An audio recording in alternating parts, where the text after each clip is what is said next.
What's up, YouTube? This is my Colony Sweet Tooth bike check update.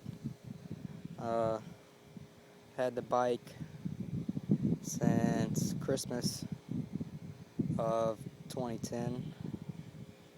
I've been meaning to do an update, and well, here it is.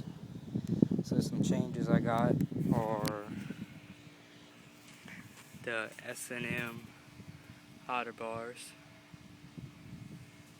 Cut them down to 29 width.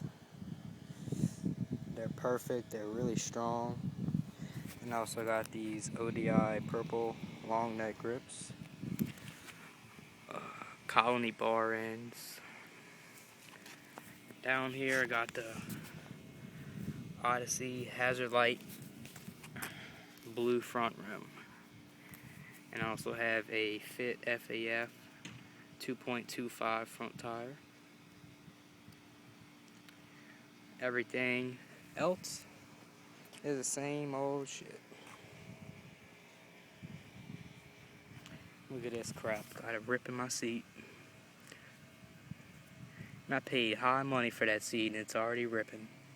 That's bullshit. Well, comment on what you think of the bike now. Please, all them fucking haters, stay off my thing.